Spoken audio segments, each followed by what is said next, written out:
Donc, ce qu'il y a de nouveau avec les dernières versions, c'est surtout des formats avec lesquels on peut travailler. Pour avoir accès à l'outil Login Transfer, il faut aller tout simplement dans le menu File. Comment il s'appelle en français? Lister et transférer?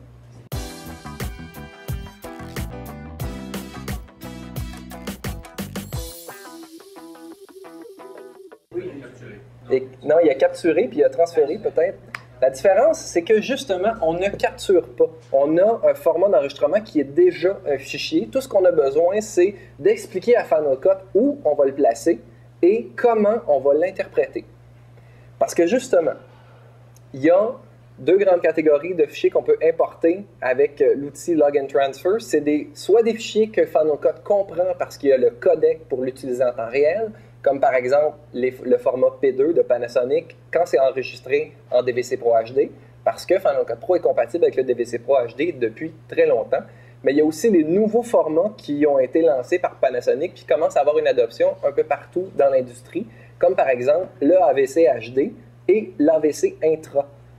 Et d'ailleurs, ça devient mélangeant parce que maintenant, il y a des caméras P2 qui tournent en DVC Pro HD et tournent aussi dans le nouveau format AVC Intra. Sauf qu'AVC Intra, c'est un peu comme la HDV, c'est un codec qui doit être réinterprété, parce que ça prend de la technologie de codec de diffusion et on a besoin de dire à Final Cut, ben finalement, transforme-les en autre chose. Parce que sinon, il va avoir un petit peu de difficulté à travailler avec. Comment ça fonctionne?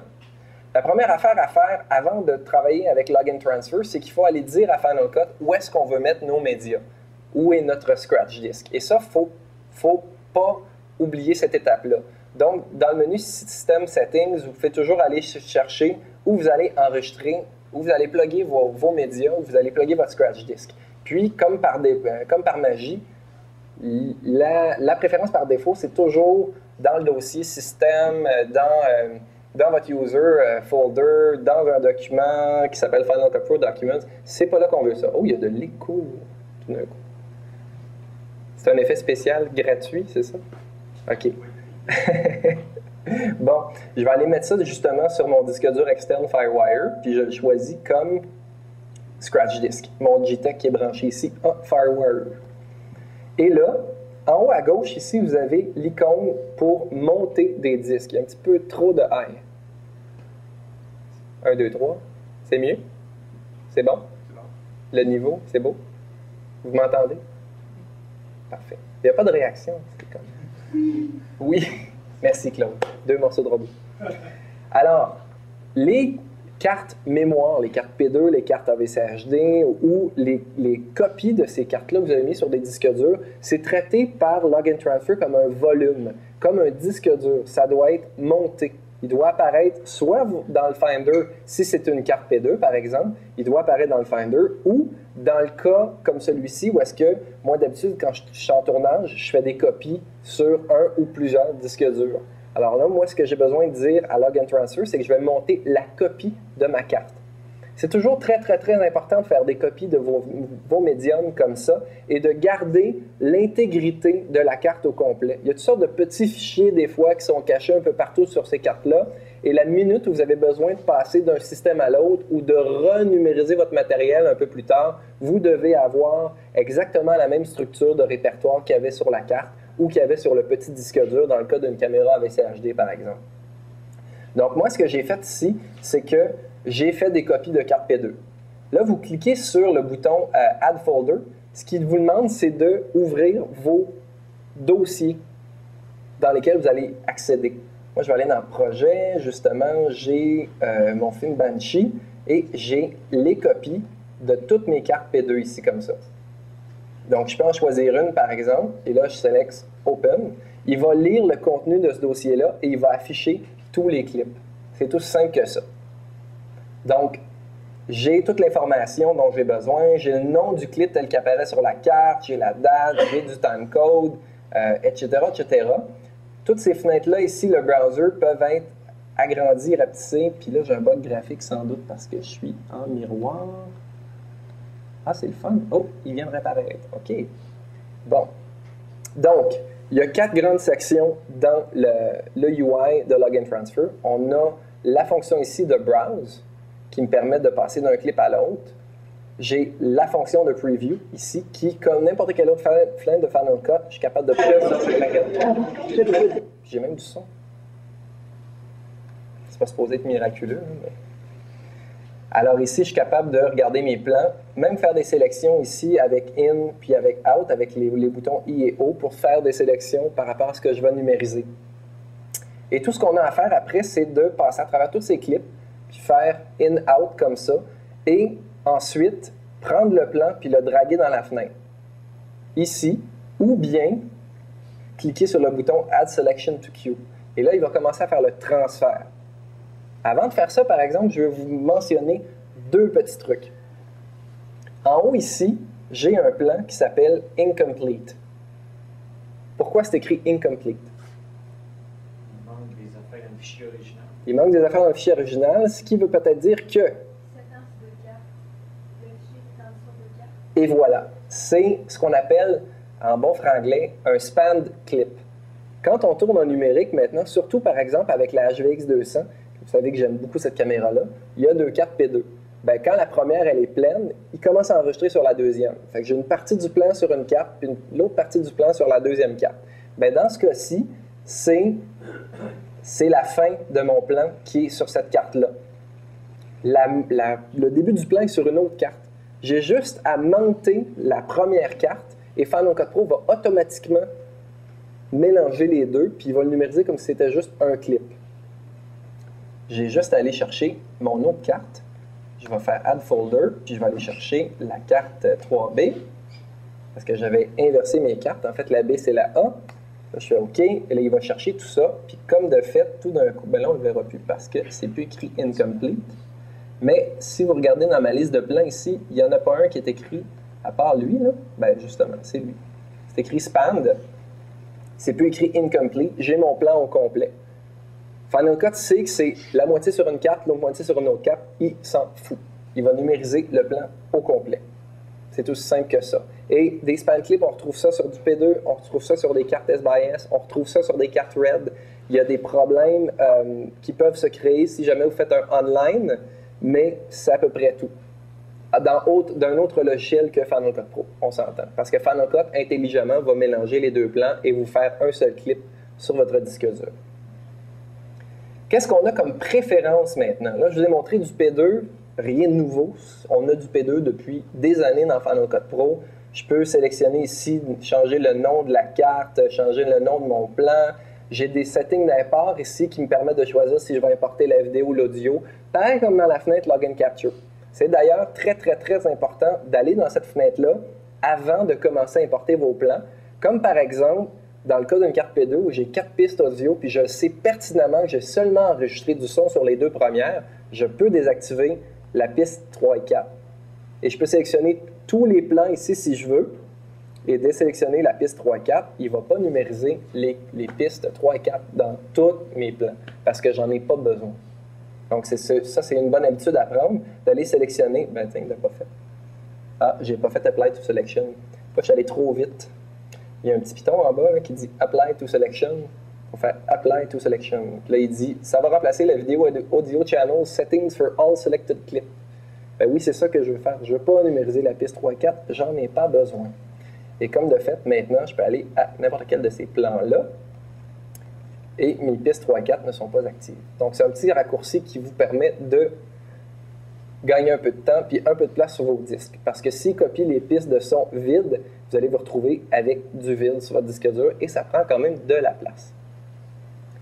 Qu'est-ce qu'il y a de nouveau dans Log and Transfer? Ça se cache ici dans le menu des préférences. OK? Bon, là, il y a le petit truc jaune qui est apparu par-dessus, mais, voyons. Dans les préférences, ici, il y a un menu qui vous demande de choisir ce que vous allez faire avec les formats que vous allez importer. Le DVC Pro HD, donc des clips tournés avec une caméra P2, par exemple, dans un format DVC Pro HD à 100 mégabits, Final Cut est capable de travailler avec ça. Un clip P2, c'est enregistré dans un wrapper NXF. Il y en a-tu qui étaient là dans notre réunion l'an dernier quand on a parlé des wrappers? Qu'est-ce que c'était un wrapper? C'est un contenant qui contient le stream de vidéo. QuickTime, c'est un wrapper. Ce qu'il y a à l'intérieur, c'est un codec. Ben, dans le cas d'une carte P2, le wrapper, c'est du MXF. Par contre, jusqu'à nouvel ordre, on n'est pas capable d'importer du MXF directement dans Final Cut Pro. Donc, il faut dire à Final Cut Pro, ben, ouvre le MXF, prends le fichier P2 qui est en DVC Pro HD que je comprends, puis enveloppe-le dans du QuickTime. Merci, bonsoir. C'est pour ça que Final Cut est obligé de copier le média. C'est un peu plate, mais on se retrouve avec ton fichier original en P2, qui est une copie de ta carte, donc avec des fichiers MXF, et le fichier QuickTime, qui est une copie conforme de ce qu'il y avait dans le fichier MXF. C'est un peu plate, mais c'est comme ça que ça marche avec Final Cut Pro.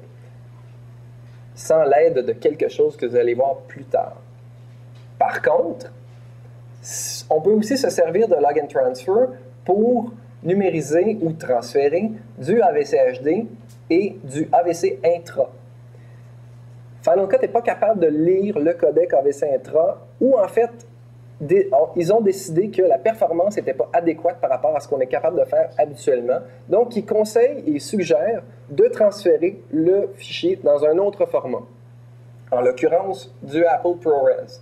C'est un codec qui est bien, qui a été lancé avec Final Cut Pro 6, que bien des gens ont adopté, qui a deux settings, soit en mode standard, soit en mode HQ, qui veut dire haute qualité. Bien, autant pour AVC Intra que pour le AVC HD, je peux choisir dans quel codec je vais numériser mon plan. Oui? C'est quoi la différence réelle entre le standard et le HQ? Le standard est en... Attends que je ne dis pas de bêtises. 175 mégabits par seconde, puis le haute qualité est à 220 mégabits par seconde. Il y a quand même plus de résolution avec le HQ. Et honnêtement, si vous avez l'espace de disque requis pour ça, ça vaut la peine de numériser en 220.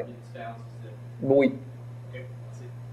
Donc, on s'entend, c'est quand même un codec HD compressé. Donc, moins tu as de compression, mieux c'est. Puis après ça, mais ça dépend aussi de la qualité de l'image que tu ingères en premier. Remarquez que le AVC HD, je ne peux pas le numériser en ProRes 422 HQ. D'après moi, ils ont suggéré que la qualité du AVC HD, de toute façon, tu ne voyais pas la différence si tu étais en standard ou en HQ, parce que le codec est quand même très bon. Ça ne veut pas dire que le ProRes SD n'est pas mauvais. Par contre, il vous donne aussi le choix de travailler avec le codec intermédiaire d'Apple. De grâce, ne travaillez pas avec ça.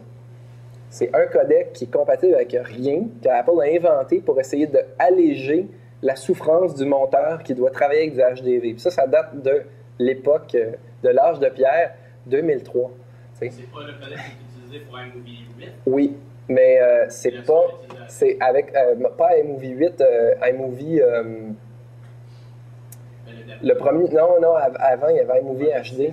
Le truc, c'est que le codec Apple intermédiaire, c'est très difficile à outputer sur une carte vidéo. Donc, si vous voulez regarder sur un écran ce que vous êtes en train de faire, vous avez beaucoup plus de chances de tomber sur une carte qui va être compatible avec ProRes, parce que c'est rendu le standard. T'sais, Apple veut pousser ce codec-là pour dire, ben, dorénavant, que vous soyez en DV, que vous soyez en HDK-MSR, numérisez donc en ProRes, arrêtez de vous casser la tête à savoir dans quel codec on va numériser.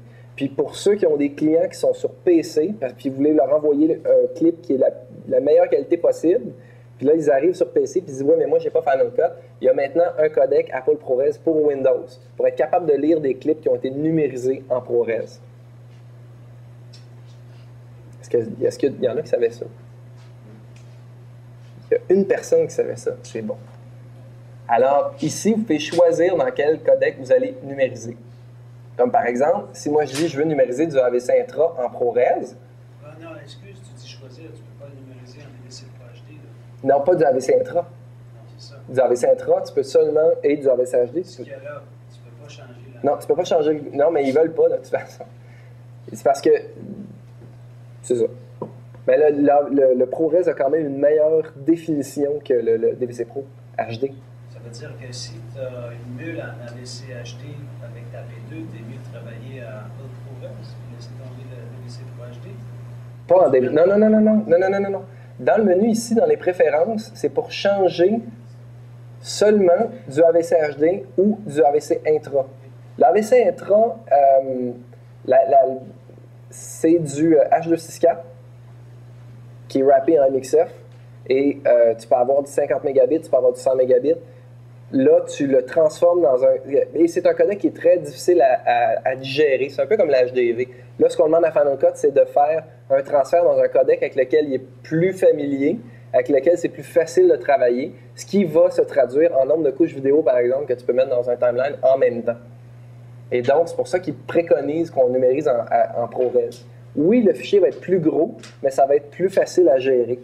Donc, vous allez avoir plus d'effets en real-time, vous allez avoir une meilleure performance. Dans le fond, ils ne vous donnent pas le choix. Donc, à part si vous allez être en SD ou en HQ. Oui? J'aimerais juste savoir ces codecs-là, à quel point ils sont utilisés, dans quel domaine? En fait, c'est des codecs HD compressés. Il n'y en avait pas avant. Donc, instantanément, tout le monde se sert de ça maintenant. Parce qu'en HD, tu avais DVC Pro HD à 100 mégabits ou du Uncompressed HD. Il n'y avait rien entre les deux. Puis là, Apple ont carrément décidé de faire un codec HD compressé qui était de exactement la même compression et exactement la même qualité que le codec similaire de Avid. Donc moi, sans le savoir, depuis un long moment, j'utilise ces codecs-là. Ben, ça dépend si tu travailles en HD. Tu peux pas faire du ProRes sans faire exprès. Il faut savoir setter son Final Cut pour être capable de faire ça. Mais ça ouvre la possibilité à bien des gens d'être capables de faire du montage en HD. Parce que ça prend pas un gros RAID à tout casser pour être capable de faire du montage comme ça. La seule nouveauté, c'est que depuis l'an dernier, avec Log and Transfer, on peut copier nos images RAID. OK? On était capable d'utiliser Log and Transfer pour importer des fichiers R3D et les transformer en Apple ProRes, ce qui est un processus qui est extrêmement lent. Parce qu'il y en a qui ont eu la chance de travailler avec du RAID. OK, à part toi, là. À part Mathieu. Bon, Jonathan, c'est bon. Ben, c'est très long décoder du RAID en Apple ProRes ou en n'importe quel autre format, c'est extrêmement long parce que c'est un format qui est très lourd. Eh bien, jeudi, RAID ont lancé leur nouveau plugin pour Log and Transfer. C'est pour ça qu'il y a une version 6.05 de Final Cut Pro. C'est qu'on peut maintenant numériser en mode natif. Attention! Je vais défaire le marketing ici, là. On n'est pas en natif. Tout le monde puis leurs sœurs lancent des systèmes de montage qui sont capables de faire du RAID en mode natif. Ce n'est pas vrai. Ce que ça fait, c'est que ça prend ton fichier 4K et le terme, c'est faire du debayering. On va ouvrir le fichier 4K, on va en extraire une copie 2K parce que Final Cut ne sait pas quoi faire avec du 4K et à une résolution moindre. Va l'envelopper en QuickTime et va le copier sur un autre disque. C'est pas un fichier RAID que j'ouvre dans Final Cut puis je travaille avec le fichier RAID. Il y a juste une application qui fait ça, disponible sur le marché en ce moment, et c'est Assimilate Scratch. C'est le seul logiciel qui est capable d'ouvrir un fichier R3D et de travailler avec. D'ici quelques semaines, on va être capable de faire la même chose avec les logiciels Adobe. J'ai bien hâte de voir ça. Donc, quand ils disent natif, c'est que tu as un QuickTime, puis le clip qui est à l'intérieur, c'est effectivement le fichier R3D, mais tu n'as aucun contrôle sur la qualité, la couleur, etc., ce que tu fais d'habitude dans des logiciels de RAID. Par contre, il y a maintenant dans Color un outil pour prendre ces clips-là que tu as numérisés avec Final Cut. Tu fais ton montage, c'est des QuickTime avec le codec de RAID. Ce n'est pas comme les proxys qui viennent avec RAID, c'est vraiment un nouveau QuickTime qui est aussi gros que ton fichier RAID. Donc, si tu as 300 gigs de stockshot en RAID, ça te prend 300 gigs à côté de QuickTime. Donc, tu perds un peu l'idée de travailler en natif si tu viens doubler ton espace disque. Par contre, une fois que tu es rendu dans Color avec ça, il y a moyen de jouer avec la qualité et jouer avec la compression, jouer avec la couleur dans Color. J'espérais faire tout un meeting de Final Cut Montréal sans parler de RAID, je n'ai pas été capable. Et donc, on choisit ces paramètres ici. Et c'est très important de faire ça avant de commencer à numériser. Et c'est très important de choisir aussi sur quel disque dur vous allez faire votre copie avant d'utiliser lister et transférer. Mais l'avantage est assez évident. Combien qu'il y en a qui ont déjà numérisé une cassette DV un petit peu trop longue à leur goût puis qui ont dû attendre après la cassette pour pouvoir commencer à monter? OK, à part vous deux, hein, il y a sûrement d'autres mondes qui ont numérisé une cassette DV. Bon, OK. Mettons que je prends ce petit plan-là ici qui dure 25 secondes, juste pour faire ma démonstration. Je vais l'amener dans ma liste en bas Et là, il commence à numériser. Il y a une petite barre de transfert qui dit qu'il est en train de copier. Et là, il va apparaître dans ma bin. Là, maintenant, juste pour faire la démonstration de la magie de travailler en tapeless ou dans toute forme de capture sans cassette, je pars à la numérisation de tout ça et je commence à travailler même si je suis en train de numériser. 14 sur 1. Ça, c'est la beauté de lister transféré, c'est que le transfert se fait en background. Je peux commencer à travailler. Au fur et à mesure que j'ai un clip de près, il va apparaître dans ma bin. Là, évidemment, la performance, elle ne sera pas magique parce que je suis sur le même disque dur, je fais des copies, puis je lis en même temps. Mais si vous avez des bons RAID, vous avez un ou plusieurs disques durs, vous allez être capable de, justement, démarrer votre travail, puis vous allez être beaucoup plus rapide. Donc, en gros, ça fait ça. C'est comme Log and Capture, sauf que ça vous permet d'avoir beaucoup d'options au niveau du transfert de vos fichiers. Vous allez avoir une meilleure rapidité parce que vous allez pouvoir commencer à travailler même s'il n'y a pas fini de transférer les fichiers. Et vous avez un choix sur les codecs pour certains des formats comme RAID, comme AVC Intra, comme AVC HD. Et c'est Log and Transfer. Pour le SXS, le XDCAM, tu peux pas te passer... C'est une excellente question. Tu peux pas te passer du Log and Transfer de Sony qui est en plugin. Non, c'est d'ailleurs une très très bonne question.